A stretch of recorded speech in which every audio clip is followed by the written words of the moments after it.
নমস্কার বন্ধুরা, আজকের গল্প সম্পর্ক।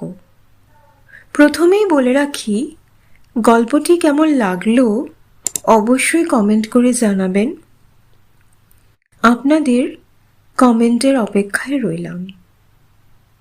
শুরু করা যাক আজকের গল্প সম্পর্ক।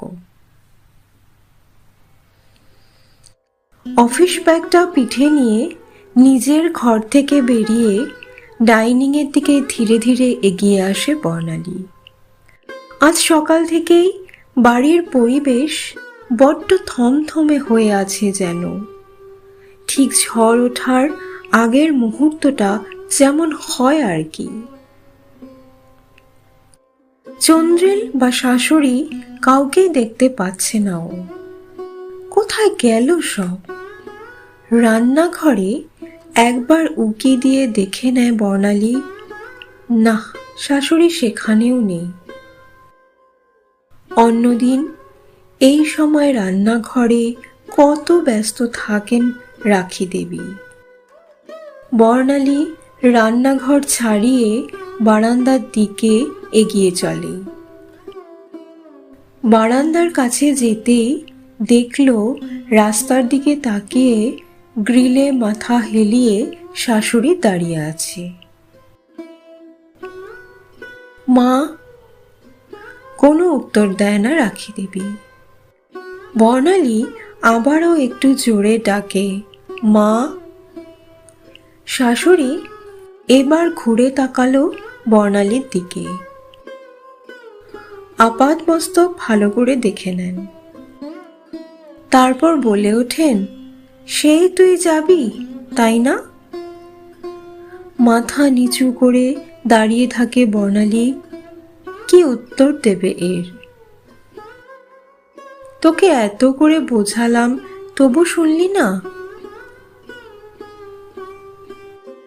রাখি দেবীর গলায় হতাশার সুর। তুই তো দেখছিস তোর চাকরি করাতে বাবু আর কত আপত্তি, তা সত্ত্বেও তুই নিজের জেদ বজায় রাখবি? বর্ণালী আর চোখে হাত ঘড়িতে সময় দেখে নেয়।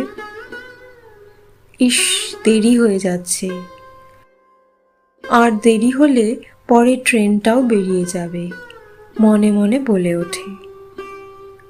শাশুড়ি যেন ওর মন পড়ে ফেলে। এক দৃষ্টে বর্ণালীর দিকে তাকিয়ে রইলেন।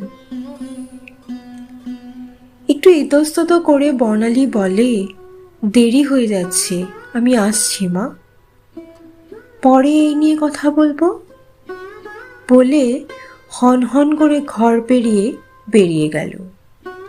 নিশ্চুপ নিস্তব্ধ দৃষ্টিতে রাখি দেবী ওর চলে যাওয়ার পথে তাকিয়ে রইলেন।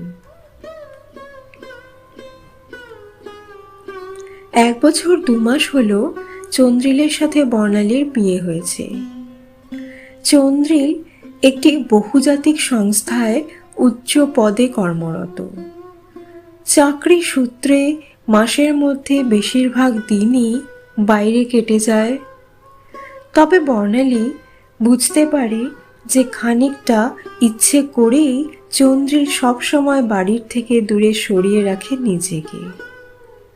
কিন্তু এমনটা যে হোক তা তো বর্ণালী কখনোই চায়নি। ও যেন মা ছেলের মাঝখানে জোর করে ঢুকে পড়েছে। চন্দ্রিল আজকাল বাড়িতে এলেও মায়ের সাথে কথা প্রায় বলে না। চাপা অভিমান, আক্রোশ জমে আছে যেন তার মায়ের উপর। এই 1 বছরের বিবাহিত জীবনে বর্ণালীর সাথেও প্রয়োজন ছাড়া আর কোনো বাক্যলাপ হয়নি চন্দ্রিলের। বর্ণালীর নিজেকে নিয়ে বেশ সুন্দর সাজানো গোছানো স্বপ্ন ছিল। বিয়ে, সংসার, এইগুলোর পাশে নিজেরও একটা জীবন আছে ওর। মেয়েরা একবার সংসারী হয়ে গেলে সবচাইতে অবহেলা করে নিজেকে, নিজের ইচ্ছেকে।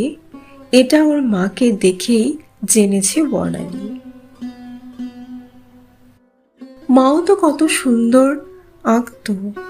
তখনকার দিনে কলকাতা আর্ট কলেজ থেকে প্রথম হয়ে পাশ করেছিল। মায়ের ইচ্ছে ছিল আঁকা নিয়ে অনেকটা এগোনোর, কিন্তু এখন আঁকার কথা বললে মায়ের মনে হয় যে সেসব যেন গত জন্মের কথা। সবার জীবন তো আর নিখুঁত পরিকল্পনা মাফিক চলে না। পড়াশোনায় মেধাবী বর্ণালী একটি সরকারি কলেজ থেকে ইঞ্জিনিয়ারিং পাশ করে একটি আইটি সংস্থায় চাকরি পেয়েছে বিয়ের মাত্র অল্প কিছুদিন আগেই। বর্ণালীর সঙ্গে চন্দ্রিলের বিয়েটা তাড়াহুড়ো করে যেন হঠাৎই হয়ে গেল। একটা সময় বর্ণালীরা আর চন্দ্রিলরা একই বাড়ির দুই অংশে ভাড়া থাকত, আর মাঝখানে কমন একটা উঠোন। সেখানে একটা পাতকুয়া ছিল। বর্ণালী আর চন্দ্রিল দুইজনে সেই কুয়োর জলে ঝুঁকে পড়ে নিজেদের ছায়া দেখত। কই, তখন চন্দ্রিল এত গম্ভীর মুখে থাকতো না তো, কত মজা করতো ওর সাথে। তখন বর্ণালী বছর 10 আর চন্দ্রিল 12। অনেকগুলো বছর ওরা ওই বাড়িতে একসাথে ভাড়া ছিল। দুই পরিবারের মধ্যে তরকারির বাটি আদান প্রদান থেকে শুরু করে সুখ দুঃখের মুহূর্তগুলোর দাওয়া নেওয়াও সমান তালে চলত। শীত দুপুরের মিঠে রোদ্দুরে দুই মায়েতে পান খেতে খেতে তরতর করে উল্কাঁটাতে অসাধারণ ডিজাইন তুলত। লক্ষ্মী পুজোয় চন্দ্রিলদের ঘরে বর্ণালীর মায়ের নিপুণ হাতের আলপনা আর চন্দ্রিলের মায়ের হাতের বানানো আচার দুজন দুজনকে টেক্কা দেওয়ার মতো ছিল।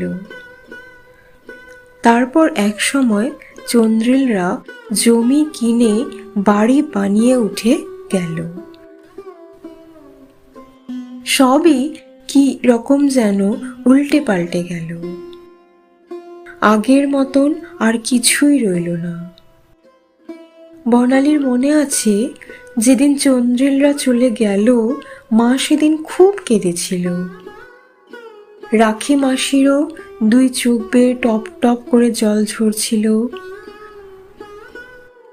রাখি মাসি আঁচল দিয়ে মায়ের চোখ মুছে দিতে দিতে বলেছিল, অত কাঁদিস না তনু, একই শহরে তো রইলাম, যেদিন ইচ্ছে চলে আসিস। বন্ধু বিচ্ছেদ যে এত বেদনাদায়ক হতে পারে সেদিন মাকে দেখে প্রথম অনুভব করেছিল বর্ণালী।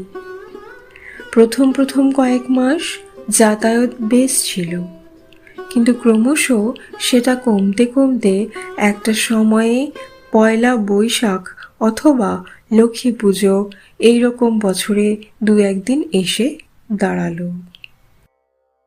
তবে বর্ণালী বেশ বুঝতে পারত, রাখি মাসি চলে যাওয়ার পর থেকে ওর মা অনেকটাই একা হয়ে গেছে। সময় তার নিজের গতিতেই এগিয়ে গেল। হঠাৎ করে একদিন বর্ণালীর বাবা যে কারখানায় কাজ করত সেখানে ইউনিয়ন করে প্রতিবাদী স্লোগান তোলার অপরাধে চাকরি খুইয়ে ঘরে বসে গেল। পুরো পরিবারের মাথায় যেন আকাশ ভেঙে পড়ল সেদিন। তখন বর্ণালী ইঞ্জিনিয়ারিংয়ের 3য় বর্ষের ছাত্রী। পাশ করে বের হতে তখনও 1 বছর বাকি। এদিক সেদিক খোঁজ করে বাবা একটা মুদিখানার সেলসম্যানের কাজ পেল, আর মা সেলাইয়ের ছোটখাটো কাজ নিয়ে আসতো পাড়ার এক জেঠিমার কাছ থেকে। অবশেষে 1 বছর পরে কলেজ ক্যাম্পাসিংয়ে বর্ণালী একটা চাকরি পেয়ে গেল। অন্যান্য বন্ধুদের মতো ওর আরও পড়ার ইচ্ছে ছিল, কিন্তু সংসারের হাল ধরা বেশি প্রয়োজন মনে করে ইঞ্জিনিয়ারিং পাশ করে চাকরিতে যোগ দিয়েছিল। বাবার মুখে অনেক দিন পর সেদিন বর্ণালী স্বতঃস্ফূর্ত হাসি দেখেছিল, আর মা তো খুশিতে বাড়িতে সত্যনারায়ণের সেবার আয়োজন করে ফেলল। অনেকদিন পর বাড়িতে যেন একটা আনন্দের পরিবেশ তৈরি হয়েছিল ওদের। পাড়ার 2-1 ঘরে মা কাগজের প্লেটে প্রসাদ সাজিয়ে বিলি করে এসেছিল। মায়ের আমন্ত্রণে সাড়া দিয়ে অনেক বছর পর রাখি মাসিও এসেছিল সেদিন। বর্ণালী লক্ষ্য করেছিল এত বছর পর আবার 2 বান্ধবী কেমন গল্পের ঝুলি খুলে বসেছে, কি খুশি দুজনেই। একথা সে কথার পর রাখি মাসি ঝুপ করে মায়ের হাত দুটো চেপে ধরে বলে ওঠে, তোর মেয়েটাকে আমায় দে তনু, বাবু আর বউ করে ঘরে নিয়ে যাই। রাখি মাসির হঠাৎ এমন প্রস্তাবে ওরা কেউই প্রস্তুত ছিল না। বর্ণালীর মা একটু থতমত খেয়ে বর্ণালীর দিকে তাকালো। বর্ণালী লজ্জায় সামনে থেকে চলে গেল। চন্দ্রিল তাকে সেই নজরে তো কোনোদিনও ভাবেইনি বর্ণালী। তার নিজের চাকরি কেরিয়ার বাদ দিয়ে এত তাড়াতাড়ি বিয়ে করা মানে তো সব স্বপ্ন শেষ। সদ্য চাকরি পেয়েছে ও, এখনই তো ক্রমশ নিজেকে এগিয়ে নিয়ে যাওয়ার সময়। কিন্তু বাবা মা এত সুন্দর একটা বিয়ের প্রস্তাব কিছুতেই ছাড়তে চাইলেন না। নানা রকম ইমোশনাল কথাবার্তা বলে অবশেষে বর্ণালীকে বিয়েতে রাজি হতে বাধ্য করলো ওর বাবা মা। তবে সবচাইতে ভুল করেছিলেন রাখি দেবী। চন্দ্রিলের প্রবল আপত্তি ছিল বর্ণালীকে বিয়ে করায়। কোনো চাকুরিরতা অ্যাম্বিশাস মেয়েকে চন্দ্রিল কোনো দিনও বিয়ে করতে চায়নি। তার একটা অদ্ভুত ধারণা ছিল চাকুরি করা মেয়েরা নাকি সংসার করতে পারে না। রাখি দেবী ছেলেকে রাজি করানোর জন্য মিথ্যে কথা বলেছিলেন যে বর্ণালী বিয়ের পর চাকরি ছেড়ে দেবে বলেছে। যথা সময়ে দুজনার বিয়ে হয়ে গেল, কিন্তু মিথ্যে কথার আশ্রয় নেওয়াই সবচেয়ে কাল হলো। চন্দ্রিল রোজ বর্ণালীকে চাকরি ছাড়ার জন্য চাপ দিতে লাগলো, আর বর্ণালী প্রতিবাদ করলেই অশান্তি শুরু হয়। এর ফলে চন্দ্রিল আর বর্ণালীর মধ্যে কোনো দিনই একটা সুন্দর সম্পর্ক তৈরি হতে পারল না। মাঝখান থেকে যে বন্ধুত্ব ছিল সেটাও তেতো হয়ে গেল। আচমকা একটা হালকা ঝাঁকুনিতে চোখ মেলে জানলা দিয়ে বাইরে তাকালো বর্ণালী। বুঝলো প্লেন কলকাতার মাটি ছুঁয়ে ফেলেছে। এতক্ষণ কোন জগতে হারিয়ে গিয়েছিল ও। জানলা দিয়ে যতদূর দৃষ্টি যায় তাকিয়ে কলকাতাকে দেখতে লাগলো। প্রায় 5 বছর পর কলকাতা এলো বর্ণালী। সব পাল্টে গেছে একদম, ঠিক ও যেভাবে নিজেকে ভেঙে চুরে নতুন করে তৈরি করেছে। সপ্তাহ 2 আগে রাখি দেবীর হঠাৎ একটা ফোন আসে বর্ণালীর কাছে। সামনের মাসে বাবু আমাকে বৃদ্ধাশ্রমে পাঠিয়ে দেবে বলে স্থির করেছে। ও আবার বিয়ে করছে, একবার আসতে পারবি মা? রাখি দেবীর গলাটা খুব ভারী শোনাচ্ছিল ফোনে। ফোন পেয়ে মনটা খুব অশান্ত হয়ে উঠেছিল বর্ণালীর। যে সম্পর্ক কোনো দিন গড়েই ওঠেনি, তার জন্য যে কেন বুকটা মুচড়ে উঠল তার কোনো কারণ খুঁজে পায়নি ও। শত ব্যস্ততার মাঝেও বর্ণালী উড়ে এসেছে আজ রাখি দেবীর কাছে। কালকেই আবার রাখি মাসিকে নিয়ে ফিরে যাবে ব্যাঙ্গালোরে বর্ণালীর মা বাবার কাছে। বর্ণালীর মাও যে সেখানে অপেক্ষা করছে তার প্রাণের বান্ধবীর জন্য। গল্পটি এখানেই সমাপ্ত। গল্পটি কেমন লাগলো আমাকে কমেন্ট করে অবশ্যই